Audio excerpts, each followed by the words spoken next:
This is a documentary called Forever Lost but Now Found by Stephanie and Peter Yildiz about the lost boys of Sudan.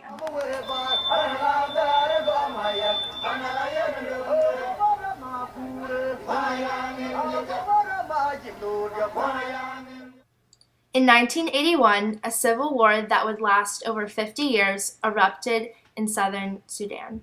Father died that time when I first through Ethiopia when we were running. We were in cattle camp. They came and shoot my father, which means if I go now Sudan, they can kill me again. Like my mother now, I don't know where she is. With her kid, maybe they have died. Imagine.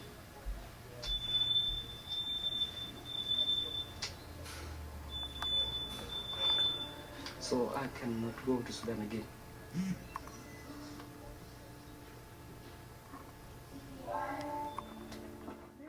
The boys, from ages 5 to 16, traveled over 1,000 miles, encountering wild animals, little to no food, and witnessed countless of their friends, families, and loved ones' deaths.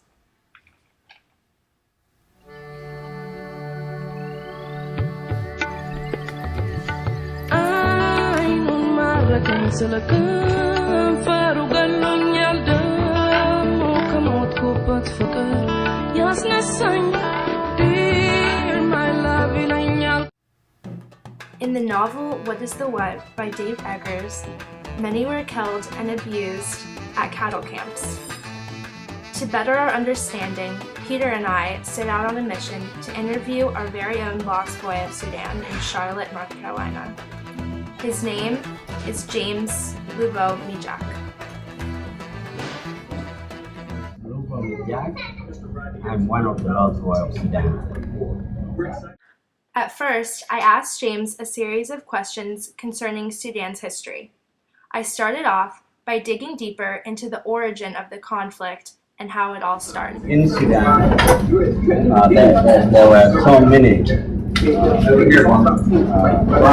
causes of the war. One of it was the economic issue. The other one was the religion. James stressed to me the role Sudan's economic situation had in the war. Apparently, when the government discovered the abundance of oil in southern Sudan, they decided to obliterate the main threat, the people surrounding the area. James further expressed to me who exactly the religious tension was between. Southerners, we believe we are Christian, and we are from different tribes. James further explained how the state Sudan was in economically contributed to the war. The economic conditions that contributed to the cause of the war because of oil. When we discovered oil in the southern part of the country, where majority of the southern Sudanese tribe are. Central government of Sudan, based in Khartoum, came down to southern regions and tried to chase away everybody. I had no idea where James resided when the war hit, so I was shocked when he told me that his village was in the center of all of the destruction. I am from Rowan County. Okay. Rowan County in a place that is a town called Parian. Okay. It is near a village area where the oil is found. Oh, wow. Where the production of oil now is going on in southern Sudan, and this is where I am. So during that time, we were right away from the border of the Sudan, of the northern Sudan and the southern Sudan, and all the Arab tribes have been sent to my village to come and destroy the village and took all our cattle and killed whoever they found, abducted children and women to the north. That was the cause. And the Arab came with the support of the government of Khartoum, invaded the villages and started renaming the villages. James went into detail how villages were burned rapidly and mercilessly. But I still wondered about the local effect on people besides the ones that were being attacked. Some of the tribes in the southern Sudan, such as Nuer, is the second largest tribe in southern Sudan, and we are at the border.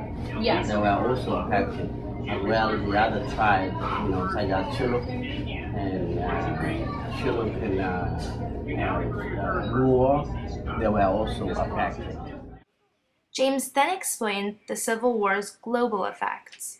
One of the things that for me was there was lack of media and of course the lack of educated people in Sudan to go out, to reach out, tell the world that there is something going on. Otherwise there would have been a genocide. And to me, I know that the genocide took place in Sudan. Yeah. I have witnessed it. So many people, my friends and relatives, who have been killed, have been killed.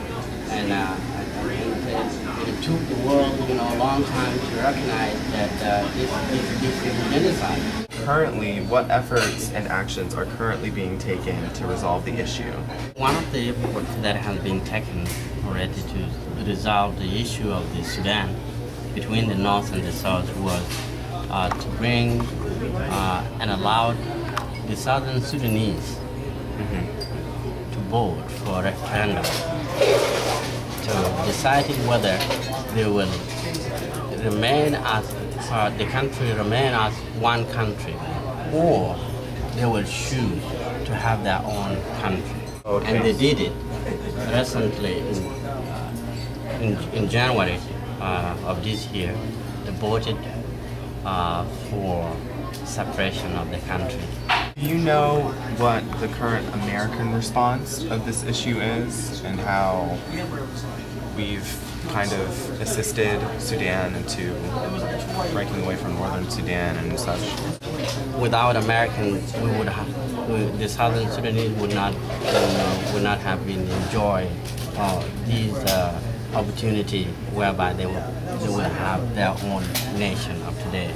American government and American people have been helping Southern Sudanese, to resolve the issue, to guide them. And a lot of people nowadays, a lot of aid came from the United States of America as well as the people.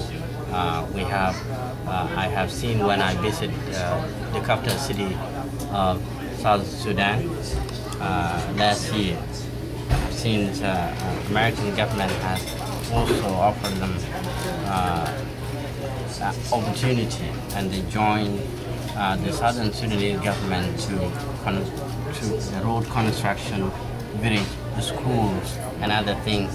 And they are also, the American government is also helping training the young generation of Southern Sudanese so that they can be able to take care of their own government and the people. America has also given the Sudanese a chance to make better lives in America. Now that Lubo is here, let's hear what his chief catalyst of Mothering Across Continents has to say about his organization. My name is Patricia Schaefer, and I'm chief catalyst of a 501c3 nonprofit called Mothering Across Continents. Chief catalyst is another way of saying executive director. So my role is to manage an organization that serves as a platform by which people can create projects to serve orphans and vulnerable children in impoverished locations around the world. What is the goal of Mothering Across Continents? One of the greatest issues on the world stage right now is the issue of orphans and vulnerable children. So we created a platform by which people who have dream projects to serve orphans and vulnerable children can be consulted with and coached to develop the projects.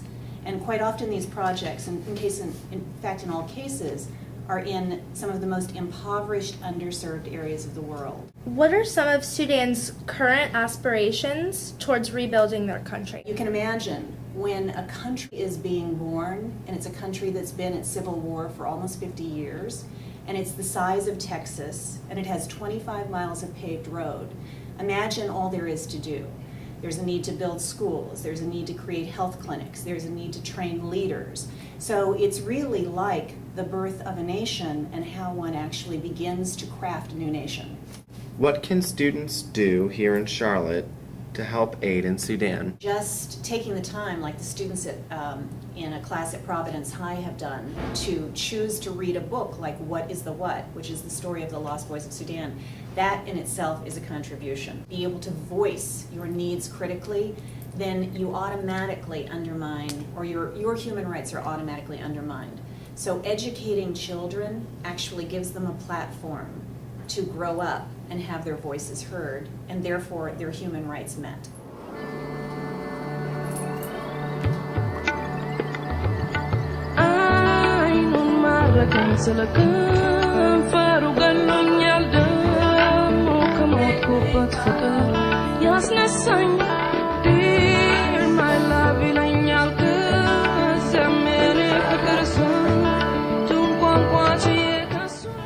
When you help Mothering Across Continents help the Raising Sudan project, you really make a difference in terms of adopting dreams and raising tomorrow's leaders.